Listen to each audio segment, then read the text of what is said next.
ईसा ने मुक्का बनाकर ज़मीर पर मारा। उसे टॉर्चर करके जब प्यार जताएगा तो वो प्यार को भी टॉर्चर ही समझेगी ना। वो ये सोचकर बददिल हुआ। अब अपनी गलती समझ आ रही थी। उसे नरमी से अपने करीब करना चाहिए था। अपनी जनून खेजी से सहमा कर रख दिया था। वो समझ नहीं पाया पूर्वा उसकी मंजिल पर हमकदम होने पर परेशान है या मोहब्बत दो तरफा हो रही है। और जब यकदम दिल करवट बदले तो यही होता। पूर्वा का खुशबू भरा हिसार उसके गिर्द सकून बनकर फैल गया। वो बेख्तियार मुस्कुराया। आयरा अच्छी थी, साथ रही, वक्त गुजारा, मगर उसके लिए ऐसा कभी भी फील नहीं हुआ था।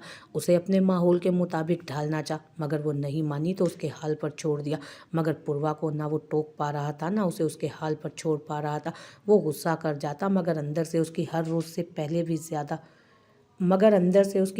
से ज़्यादा मोहब्बत में मुब्तला हो रहा था। Thanks for your magical hug my cat. I am feeling better now. You are love. शिद्दत जज्बात से पुर मैसेज पूर्वा को भेज कर वो उठा और बिस्तर पर लेट गया। खुद पर कंबल फैलाते सोने की कोशिश करने लगा। उसका मैसेज पढ़ती पूर्वा तकिए में मुंह छुपा गई। गाल शर्म से तप उठे। पता नहीं पहले क्यों डरा दिया करता था वो। हालांकि जब नरमी बरत रहा होता था अच्छे से भी ज़्यादा अच्छा लग रहा होता था। वो खुद से चुप कर मुस्कुराई। मोहब्बत हो रही थी उस वक्त जब उनके जुदा होने का वक्त करीब पहुंच गया था। किस्मत उनकी मुस्कुराहटों पर मुतासुफ हुई थी उस वक्त। पूर्वा उकताई हुई शीशा का कमरा छान रही थी। मोबाइल घर भूल गया था। फिर जाने किसके नंबर से उसे कॉल करके हुक्म दिया, मेरा मोबाइल उठाकर अपने पास रखो। मूसा और हदीर लाला की कॉल आई तो बता देना मोबाइल भूल गया, वरना वो कॉल ना उठाने पर परेशान होंगे। अब वो जाने कब से उसके कमरे की तलाशी ले रही थी। मोबाइल तो मिलकर ही नहीं दे रहा था। अपने नंबर से कॉल भी कर ली, मगर शायद मोबाइल साइलेंट पर था। सना बेगम जो कुछ वक्त पहले ही वहां पहुंची थी, जीनत को लंच रेडी करने का कहकर कमरे की तरफ बढ़ी। इरादा था कुछ रेस्ट करेंगी, कुछ सफ़र की थकान थी, कुछ ईसा की परेशानी में रात भर सो नहीं पाई थी। कमरे में दाखिल हुई तो सामने खड़ी पूर्वा को देखकर ठिठकी। कंधों से कदरे नीचे तक जाते शहद रंग बालों वाली गुड़िया सी लड़की, ट्राउजर शर्ट पर ईसा की हुडी पहने लापरवाही से दराजें छान रही थी। कौन हो तुम? और ये तो ईसा का रूम है ना? उनका सर घूम रहा था। उसे गौर से देखा तो याद आया वो प्रिहान की बहन थी, मगर यहाँ पर क्यों थी? मैं पूर्वा हूँ, ये रूम उन्हीं के यूज़ में। पूर्वा ने सादगी से बताया, लेकिन सामने ठहरी औरत कौन थी और ये सवाल क्यों कर रही थी वो ये नहीं समझ पाई। तुम प्रिहान की बहन हो ना? यहाँ क्या कर रही हो? ईसा के रूम में उसकी हुडी पहने तुम क्या कर रही हो? सना बेगम का हैरत से कहा जाने वाला जुमला आखिर में करख्तगी इख्तियार कर गया तो वो घबरा गई। ईसा जी ने कहा था कि उनका मोबाइल वो भूल गए हैं, तो मैं उसकी वजाहत सना बेगम पर भारी पड़ी। ईसा मोबाइल भूल गया था तो वो क्यों लेने आई? यहाँ क्यों हो? कौन लाया इस घर में तुम्हें? कब से हो यहाँ? वो संजीदगी से बोलती उसकी तरफ बढ़ी। पूर्वा सहम गई। माँ तो बेटे से बढ़कर थी। ईसा जी के साथ आई थी, हम यहाँ कुछ दिन पहले आए थे। वो घबरा कर जवाब दे रही। वेट, तुम्हारी यानी कि डेथ के बाद से कहीं ऐसा तो नहीं तुम ईसा के पास हो? उन्हें यकीन नहीं था, मगर फिर भी ठिठक कर पूछा। वो हिचकिचा कर सर हाँ में हिलाती कुछ दूर हुई। उनकी तो हस्ती हिलकर रह गई। दिमाग में झमाका हुआ। ईसा ने जो पिंक बिल्ली का जिक्र किया था, कहीं वो अपने खच्चे पर सर झटका। कौन कौन जानता है तुम ईसा के पास हो? किसने भेजा है इसके पास? किस हक से हो उसके पास? कड़े तेवरों से उसे घूरती हुई वो तफ्तीशी अंदाज में पूछने लगी। हदीर भाई छोड़ कर गए थे इनके पास। उन्हें पता है कि वो बोल रही थी जब सना बेगम का दिल डरा। खानजादा, ये कौन होता है मेरे बेटों पर अपने फैसले थोपने वाला? पहले मूसा को अपनी बहन थमा दिया, अब ईसा को अपनी बीवी की बहन के लिए फंसा रहा है। बात सुनो लड़की, ये जो तुम्हारा और तुम्हारी बहन का प्लान है ना, मैं कभी कामयाब नहीं होने दूंगी। ईसा पर डोरे डालने से वो कभी नहीं मिल जाएगा तुम्हें। मार डालूंगी मैं तुम दोनों को अगर तुमने ऐसा कोई घटिया काम करने का सोचा भी तो। वो बिफरी हुई शेरनी की तरह गुर्राई। पूर्वा डर कर पीछे हुई। अभी तो निकाह का नहीं बताया था कि ये हाल था। वो चुप साध गई एकदम। निहायत नीच खानदान है तुम लोगों का। माँ बाप मर गए और खाला ने इन कामों पर लगा दिया। उसकी अपनी भी तो बरसों पहले से हवेली पर नज़र थी। खान अरबाज का कत्ल ना हुआ होता। वैसे क्या खूब खेल खेला है। वो बीबी शादी टूटने की कहानी सुनाकर हवेली में घुस गई और तुम यहाँ मेरे बेटे के पीछे लगी हुई हो। वो सर्द लहजे में जितने सख्त अल्फाज हो सके बोलती चली गई। पूर्वा की आंखें फटी की फटी रह गईं। नहीं आनी ऐसी नहीं थी, अपिया ऐसी नहीं है, आप गलत बोल रही हैं आंटी। पूर्वा ने कप कपाते लबों से उनकी गलत फहमी दूर करना चाहिए। शट अप, सब जानती हूँ मैं कि कितने अच्छे लोग हो तुम। तुम्हारी बहन हवेली में मलका बनकर घूमती है, हवेली का वारिस उसके कदमों में, फिर तुम्हें क्यों यहाँ फेंक रखा है? दूसरी बहन बाहर के मुल्क बैठी है, तुम लावारिस हो क्या जो यहाँ आ बैठी हो मेरे बेटे के सर पर? उनके आसाब चटक रहे थे, बस नहीं चल रहा था सामने लड़की को खड़े खड़े जिंदा जमीन में गाड़ दें। तिरछी नज़रों से उसे देखा, कमसीन और हसीन, वो प्रिहान से कहीं ज़्यादा खूबसूरत थी। दूधिया रंगत में गुलाबियाँ झलक रही थी, चमकती शहद रंग आंखें शफाफ कांच की तरह चमक रही थी। अगर प्रिहान जैसी लड़की खानजादा को अपना दीवाना बना सकती है तो सामने खड़ी वो हुस्न की मूरत तो दुनिया को भुला दे। मैं जा रही थी अपनी आपी के पास, ईसा जी ने मेरी टिकट फाड़ दी, उन्होंने नहीं जाने दिया। पूर्वा ने भर आई हुई आंखों से सामने खड़ी औरत को देखा जो उस वक्त दुनिया की जालिम तरीन औरत लग रही थी उसे। उसकी बात पर सना बेगम का तनफ्फुस बिगड़ा। बेटा हाथ से जाता हुआ नजर आ रहा था। एक बहू तो जबरदस्ती सर पर डाल दी गई थी, मगर ईसा पर उन्होंने अपने सारे अरमान पूरे करने थे। जा रही थी तो ईसा को बताना ज़रूरी नहीं था, सब चालाकियाँ जानती हूँ मैं, दफ़ा हो जाओ यहाँ से, वो तनफ्फुर से बोली। पूर्वा रुक रुक कर चलते दिल पर हाथ रखे लरसती टांगों को हरकत में लाए कमरे से निकलने लगी थी जब उन्होंने फिर से रोका। अगर ज़रा सी भी गैरत है ना तो इस कमरे से नहीं, इस घर से ही चली जाओ। तुम्हारी बहन ने जो चाल चली सो चली, उसे तो खुद रुखसत करवा कर ले गए थे, इसलिए कबूल कर लिया। मगर तुम ये ख्याल दिल से निकाल दो कि कभी तुम्हारी ईसा से शादी होगी। नहीं, बहनें नहीं रख सकती तो कोई रिश्तेदार या किसी और जानने वाले के यहाँ चली जाओ और इज्जत से ज़िंदगी गुजारो। शक्ल गुम करो अब अपनी, वो नखुवत से बोलकर सर झटक गई। पूर्वा ने उनकी बात पर आंसू रोके। कमरे से निकलते हुए उसे शिद्दत से एहसास हुआ कि अब उसका वाकई कोई ठिकाना नहीं। वो किसी बाल की तरह यहाँ से वहाँ जा रही थी। खामोशी से अपने कमरे में जाकर दरवाज़ा बंद कर गई। ईसा यूनिवर्सिटी से आया तो जीनत ने सना बेगम के आने की खबर दी। वो सीढ़ियाँ फलांगता रूम में जा पहुंचा। सना बेगम सर के शदीद दर्द से बेहाल हो रही थी। पूर्वा को देखकर जो धचका लगा था उसके आसार अभी बाकी थे। ईसा और मूसा दोनों को ही एक बार चीज़ पसंद आ जाए तो हर मुमकिन कोशिश करते थे हासिल करने की। मूसा समझाने या डांटने पर चुप हो जाता, मगर ईसा हमेशा ही उल्टा नाराज़ होता, खाना पीना बंद कर देता और बात मनवा लेता। पसंदीदा चीज़ों से वो कभी उकताता भी नहीं था। फिर यहाँ तो इंसान का मामला था। अभी तो कुछ अंदाज़ा भी नहीं कि ईसा सिर्फ इंसानियत के नाते उसके साथ रहता है या फिर अपनाइयत हो गई है। अगर दोस्ती हो गई तो, अगर अच्छी लगने लगी फिर, यही सोच सोच कर उनका दिमाग आधा हो रहा था। अभी तो निकाह और मोहब्बत का तस्वुर भी नहीं था।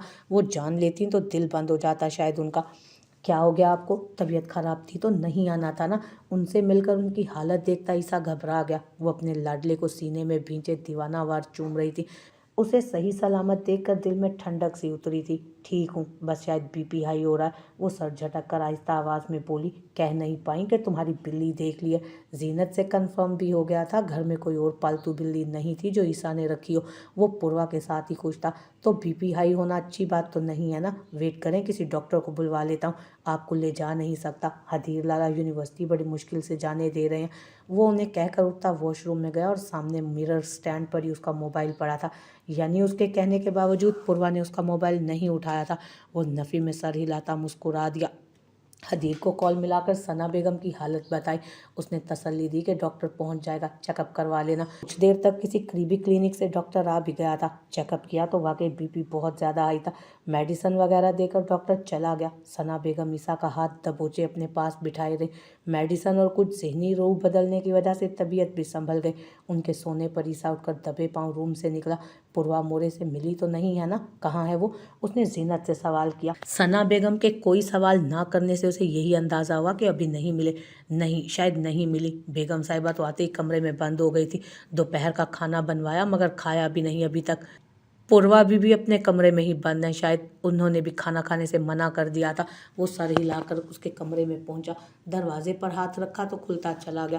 अंदर दाखिल हुआ तो वो कमरे में नहीं थी। वॉशरूम भी खुला था, टेरेस, ड्रेसिंग रूम। वो हैरान हुआ, पूर्वा नहीं थी। शायद वो भी सना बेगम से ही छुप रही थी। उसने घर का हर कमरा छान मारा, बैकयार्ड और लॉन तक, वो कहीं नजर नहीं आई। कॉल मिलाई तो नंबर पावर्ड ऑफ मिला। ईसा के आसाब झुनझुना गए। जीनत भी लाइल्म थी, भागकर बैरूनी दरवाजे पर गया और वहां मौजूद गार्ड से पूछा। जी, दिन के वक्त ही निकली थी। बोला करीबी पार्क में जा रही हैं, आपने बुलवाया है? उनके जवाब पर वो हवास भागता हो गया। उसने कब बुलवाया था? तुमने रोका क्यों नहीं? मुझसे पूछा क्यों नहीं? वो गुस्से से चीखा। गार्ड्स भी गड़बड़ का एहसास होने पर चौकन्ना हुए। सर, हमने पूछा तो उन्होंने आपका नाम लिया। फोर्सफुली रोकने का कोई ऑर्डर नहीं मिला था हमें, इसलिए। उनकी वजाहत भी दुरुस्त थी। पूर्वा कभी बाहर जाती ही नहीं थी कि ऐसी हिदायत देना पड़ती। वो पागलों की तरह करीबी पार्क तक भागा तो एक गार्ड भी साथ गया। पार्क और उसके इर्द गिर्द हर जगह देख लिया। पागल हो रहा था वो। हिम्मत जवाब दे रही थी। खौफ रगों में उतरता जा रहा था। कप कपाते हाथों से बार बार नंबर मिलाता रहा। दिमाग ऐसा माउफ हुआ कि बंद नंबर का पैगाम मिलने के बावजूद मैसेज पर मैसेज करता जा रहा था। शाम गए उसने थक कर खानजादा को कॉल मिलाई तो परेशानी और घबराहट से आंखें नम हो रही थी उसकी। प्रिहान सुबह से बेचैन घूम रही थी। खानजादा तो किसी ज़रूरी काम का कहकर चला गया, अभी तक लौटा भी नहीं था। वो बस पूर्वा को प्रीसा के पास भेजना चाहती थी और इस बात पर बात करना ज़रूरी था। गुलजान हवेली आ चुकी थी। उसकी परेशानी समझकर तसल्ली भी दी कि ईसा जितना लापरवाह लगता है उतना नहीं है। अपने फैसलों को निभाना उसने खानजादा ही से तो सीखा है। अगर वो पूर्वा को अपनाने की ठान चुका है तो वो उसको डिफेंड भी कर सकता है। अगर वो पूर्वा को अपनाने की ठान चुका है तो उसको डिफेंड भी वही कर सकता है। मगर प्रिहान की तसल्ली नहीं हो रही थी। उसे पूर्वा की टेंशन हो रही थी। कॉल करके उससे बात की। वो बज़ाहिर सही से जवाब दे रही थी, मगर प्रिहान को उसका अंदाज मध्यम और उदास सा महसूस हुआ। ऐसा कैसे मुमकिन था? सना बेगम वहां जाए और पूर्वा को देखकर कोई रिएक्शन ना दे। ये तो शुक्र था पूर्वा ने निकाह का नहीं बताया था, क्योंकि वो घर खानजादा का है। उसकी मर्जी जिसे रखे। शायद इसलिए सना बेगम खामोश रही हो। प्रिहान ने खुद को तसल्ली दी। खानजादा हदीर बहरोज खान वाले मामले को लेकर पुलिस ऑफिसर से बात करके धमाके की रिपोर्ट दर्ज करवा चुका था। हवेली पहुंचा तो खानी बेगम प्रिहान की वजह से परेशान बैठी थी। मेरी तो समझ से बाहर है इसका रवैया। सुबह से उलझी हुई है, नाश्ता भी अच्छे से नहीं किया, दिन ढल रहा है और उसने दोपहर का खाना भी नहीं खाया। तुम्हारी ढील का नतीजा है सब। 7वां महीना लगा है अभी तो। सेहत का ख्याल नहीं रखेगी तो देख लेना फिर इन लड़कियों की सेहत की वजह से मसाइल होते हैं। मैं तो थक गई हूँ उस लड़की को समझा समझा कर। कभी चटखारे खत्म नहीं होते और कभी बैठे बैठे मुंह पर 12 बजाकर कमरे में बंद हो जाती है। वो प्रिहान से उकताई हुई लग रही थी। यावर की बीवी सारा दिन कुछ ना कुछ खाती पीती रहती थी। दूध फ्रूट उसके पास मौजूद रहता। देखने में अभी से प्रिहान की निस्बत वो ज़्यादा सेहतमंद लगती थी। बिना कहे उसकी एहतियात और खुराक के ख्याल रखने को खानी बेगम रश्क से देखती थी। प्रिहान को समझा समझा कर जितना दुनिया इधर की उधर हो जाए, 2 दिन बाद नया कारनामा सर अंजाम दे देती कोई ना कोई। मैं समझाऊंगा मोरे, आप फिक्र ना करें, वो नरमी से बोला तो वो सर झटक कर खफकी से चली गई। थकन ज़दा आसाब प्रिहान की बेतोजही का सुनकर मजीद बोझल हो गए। कमरे में पहुंचा तो परेशान सी प्रिहान सामने ही बैठी थी। आप आ गए, मुझे ज़रूरी बात करनी है। उसे देखते ही वो बोली तो एक खामोश नज़र उस पर डालकर वो सोफे पर बैठ गया। इशारा था कि वो बात करे। हदीर, मैं चाहती हूँ बस पूर्वा को प्रीसा के पास भेज दें, रिश्ता रहे। मगर कुछ अरसा वो उसके पास बैठकर मुतफिक्र लहजे में बोल रही थी। ठीक है। वो 2 लफ्ज़ कहकर सर सोफे की पुष्ट से टिका गया। प्रिहान ने हैरत से उसे देखा। वो इतना बददिली से तो कभी बात नहीं करता था। कोई परेशानी है हदीर? कुछ हुआ है क्या? प्रिहान ने उसका हाथ थामकर पूछा तो वो उसे देखने लगा।